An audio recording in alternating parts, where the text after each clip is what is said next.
ప్రేక్షకులందరికీ కూడా శని అమావాస్య శుభాకాంక్షలు. ఆ శుభాకాంక్షలతో పాటు అసలు ఏంటి ఈ శని అమావాస్య? శని అమావాస్యకున్న విశిష్టత ఏంటి? దీన్ని మనం ఏ విధంగా తీసుకోవాలి? ఇలాంటి ముచ్చటలన్నీ మరి తెలుసుకునే ప్రయత్నం చేద్దామా? మీరు సిద్ధంగా ఉన్నారా? మీ అందరికీ కూడా నేను ఎప్పుడు కూడా ఒకటే చెప్తాను. ఏది చేస్తాము అనేది, ఎలా చేస్తామనేది కాదు. మనం చేసే దాంట్లో ఎంతవరకు శ్రద్ధ అనేది ఉంది అనేది. ఎందుకంటే ఈ ఏకాగ్రతకి గానీ, ధ్యానానికి గానీ మరి అసలు సిసలు నిర్వచనం శని భగవానుడు. శని గనక మనకి అనుకూలుడైతే గనక మన లక్ష్య సాధనలో ఏకాగ్రత అనేది ఉంటుంది. తర్వాత మనం ఏదైనా సరే ఒక దాని మీద దృష్టి సలిపాము, పెట్టాము అంటే గనక ఆ దృష్టి చెదరని మరి మానసిక స్థైర్యం అనేది కూడా శని వల్లే లభించడం అనేది కూడా ఉంటుంది. అయితే ఈ శని అమావాస్య సాధారణ అమావాస్య కాదండోయ్! ఇది చాలా విశిష్టమైనది. ఏ విధంగా విశిష్టమైనది అంటే గనక మనకి ఇప్పుడు ఇదే రోజు అంటే కొంతమంది లెక్కల్లో 28వ తారీఖు మారాడు. కానీ ఏదైతే మరి ఈ దృక్ సిద్ధాంత పంచాంగ కర్తల యొక్క విధానంలో మనకి ఈ శనివారం నాడు శని భగవానుడు తన కుంభరాశి నుంచి మీనరాశిలోకి మారనున్నాడు. మరొక విచిత్రం లేదా మరొక విశేషం ఏంటి అంటే గనక ఇదే రోజు మరి ఉత్తరాభాద్ర నక్షత్రం అనేది ఉండటం. ఆ ఉత్తరాభాద్ర నక్షత్రం అనేది కూడా శని నక్షత్రంగా కావటం. అంటే అనురాధ, మరి పుష్యమి, ఉత్తరాభద్ర ఇవి 3 కూడా శనికి సంబంధించిన నక్షత్రాలు. అలాంటిది ఈరోజు మరి ఉత్తరాభద్ర నక్షత్రం అనేది ఉండటం అనేది కూడా ఒక విశేషం.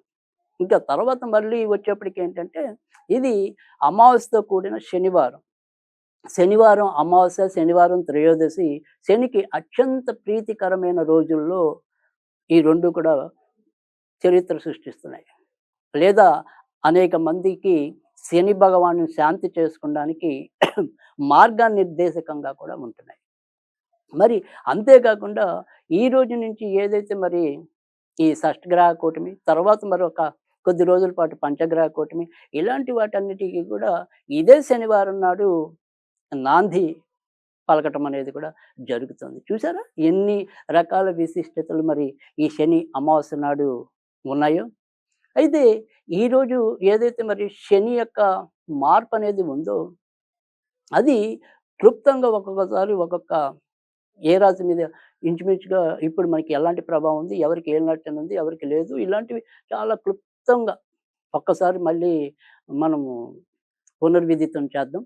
అందులో ఇప్పుడు ఏంటంటే మకర రాశికి వెళ్ళిపోయింది. ప్రస్తుతం అయితే గనక కుంభరాశి, మీనరాశి, మేషరాశి వారికైతే ఏలినాటి కర్కాటక రాశికి అష్టమ శని వెళ్ళిపోయింది. సింహరాశికి అష్టమ శని ప్రవేశించింది. వృశ్చిక రాశికి అర్ధాష్టమ శని వెళ్ళిపోయింది. ధనుర్రాశికి వచ్చిపోయింది. ఇది స్థూలముగా మనకి ప్రస్తుతం ఉన్న శని యొక్క మార్పు.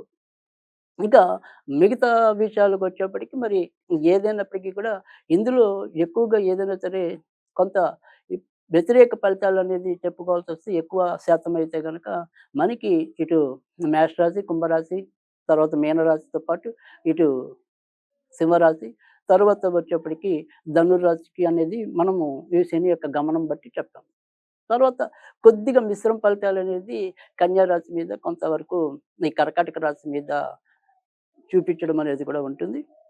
ఇంకా మిగతా గ్రహాలకైతే, మిగతా రాశులకైతే ఎక్కువ శాతం శుభ ఫలితాలుంటాయి. అయినప్పటికీ కూడా అంటే ఇటు శుభ ఫలితాలు ఉండేవాళ్ళు సరే, అశుభ ఫలితాలు ఉన్న వాళ్ళైనా సరే, ఎవరైనా సరే ఈరోజు మరి శనికి వీలైనంత వరకు కూడా అంటే శనికి తైలాభిషేకాలు చేసుకునే వాళ్ళు శనికి తైలాభిషేకాలు చేసుకోవచ్చు.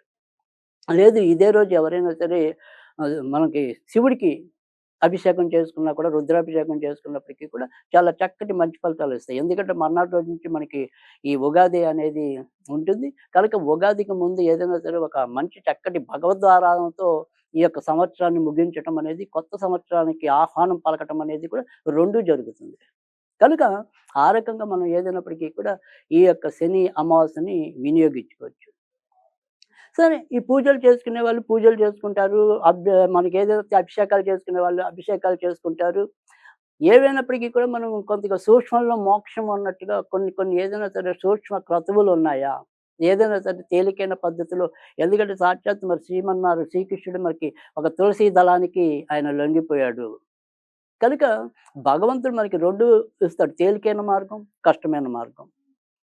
కనుక ఏదైనప్పటికీ కూడా ఈ తేలికైన మార్గంలో అయినా సరే భక్తి శ్రద్ధలతో మనం గనక పూజ చేసినప్పుడు అది ఎంతో కొంత సత్ఫలితాన్ని ఇవ్వడానికి కూడా ఆలవాలమవుతుంది. అలాంటి విధానంలో మనకి ఏదైనప్పటికీ కూడా ఈరోజు మీరు ఏదైనా సరే 2 రకాలైన శనికి దోష పరిహారాలు చెప్తాను. ఒకటి ఏదైనప్పటికీ కూడా మీకు గనక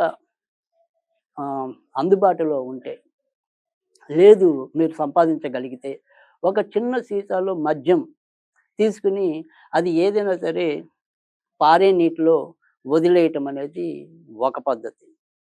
ఒకవేళ ఇలాంటిది మనకి ఇష్టం కాని పని అనుకుంటే గనక, రెండో రకమైన పద్ధతి ఏంటి అంటే, ఒక 8 నల్ల నువ్వులు అంటే 8 ఉండలు, నల్ల నువ్వులు, బెల్లం కలిపి చిన్న చిన్న ఉండలుగా 8 చేసి, అవి మీకేదైనా సరే పక్షులొచ్చేలాగా ఉంటే పక్షులకి పెట్టడం అనేది ఒకటి. ఈ పక్షులేవి రావు అనుకుంటే గనక ఏదైనా సరే ఎక్కడైనా చెట్లు లేదా మొక్క దగ్గర గానీ, ఏదైనా సరే చీమలు పలానా చోట ఎక్కువుంటాయనుకుంటే, అలాంటివి తెలిసిన చోట గానీ, ఈ ఉండలు పెట్టడం అనేది కూడా శని సంతృప్తి చెందడానికి మీకు దోహదం పడుతుంది. ముఖ్యంగా ఏదైతే ఈ శని యొక్క ఇబ్బందుల వల్ల ఏమవుతుందంటే పనుల్లో ఆలస్యాలు, ఆటంకాలు ఏర్పడటం. తర్వాత ఉన్నట్టుండి మనకి ఈ రోగాలు చుట్టుకుంటూ ఉండటం. తర్వాత వచ్చేప్పటికి సరైన నిద్ర, శాంతికి దూరమవుతూ ఉండటం. డబ్బొచ్చింది మిగుల్చుకోలేకపోవటం, నష్టపోవటం ఇలాంటి కొన్ని కొన్ని వ్యతిరేక ఫలితాలన్నీ కూడా ఉంటాయి. కనుక వీటన్నిటిని కూడా శమింపజేయడానికి ఈ శని అమావాస్య అనేది దోహదం చేస్తుంది. కనుక దీన్ని మనం ఏదైనా సరే ఈరోజు ఇందాక చెప్పుకున్నట్టుగా ఇలాంటి అభిషేకాలు చేసుకునే వాళ్ళు అభిషేకాలు చేసుకుంటారు. ఇలా ఇందాక చెప్పినట్టుగా ఏదైనా సరే ఈ నల్ల ఉండలు ఇలాంటి సిమ్మిడి ఉండలు లాంటివి పెట్టుకునే వాళ్ళు పెట్టుకుంటారు. అది కాకుండా ఏదైనా సరే ఇవాళ మనం గనక మంత్రం చదువుకోవాల్సొస్తే గనక ఓం నమో భగవతే శనేశ్వరాయ సూర్యపుత్రాయ నమః. ఓం నమో భగవతే శనైశ్చరాయ సూర్యపుత్రాయ నమోస్తుతే అనేది చేసుకోవాలి. ఇది ఒకవేళ కుదరని పక్షంలో మనం అందరికీ కూడా ఎప్పుడు చెప్పే ఏదైతే ఒక స్విచ్ వర్డ్ అనేది ఉంటుందో, అది దీనివల్ల ఏంటంటే ఆగిపోయిన పనులు ముందుకెళ్ళటం అనేది ఒకటి. తర్వాత ఏదైతే ఒకటి మనం పెట్టుకున్న పని ఉందో అది ఎప్పటికీ పూర్తవ్వకుండా మనకి చిరాకు కలిగిస్తుందో, తర్వాత కొంతమందికి ఈ ముఖ్యంగా ఈ యొక్క కుంభరాశిలో పుట్టి పిల్లలు ఎవరైనా సరే వారి వారి యొక్క సబ్జెక్ట్‌లో వెనకపడి ఉన్నారు. అంటే వారి యొక్క చదువుల్లో వెనకబడి ఉండటం గానీ, లేదా కొన్ని సబ్జెక్ట్స్ మిడిల్ చేసుకోవటం గానీ, ఇలాంటి ఇబ్బందికరమైన పరిస్థితుల్లో ఉన్నారు. వాళ్ళందరికీ కూడా మరి ఈరోజు నేను చెప్పే స్విచ్ వర్డ్ అనేది పడమరలో కూర్చొని, ఇప్పుడు నేను చెప్పే స్విచ్ వర్డ్ అంటే తూర్పుని చూస్తారు, పడమరలో కూర్చుంటారు.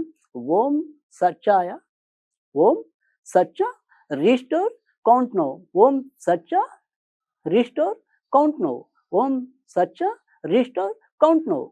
ఈ రకంగా మరి శని యొక్క సంఖ్య 19 సార్లు మినిమమ్ అనేది చదువుకోవాలి. లేదా 53 సార్లు చదువుకోవాలి. లేదా 107 సార్లు చదువుకోవాలి. ఈ రకంగా మరి చదివినట్టయితే తప్పకుండా ఎంతో కొంత మనకి శని నుంచి రక్షణ కలగటం అనేది ఉంటుంది. అలాగే ఏదైనా సరే ఈరోజు మనం ఆంజనేయ స్వామి పటం దగ్గర గానీ, శివుడి పటం దగ్గర గానీ నల్ల వస్త్రాన్ని మనం ఏదైనా సరే ఒత్తిలాగా చేసి 8 ఒత్తులు వెలిగించినా కూడా కొంతవరకు మనకి శని నుంచి ఉపశమనం లభించడం అనేది ఉంటుంది. కనుక ఈ రకంగా శని నుంచి మనందరం కూడా రక్షించబడాలి. ఈ శని యొక్క ఏదైతే విశిష్టత ఉందో దాన్ని మనం అందరం కూడా చవిచూడాలని ఆశిస్తూ ఇది ఈరోజు ఈ కార్యక్రమం.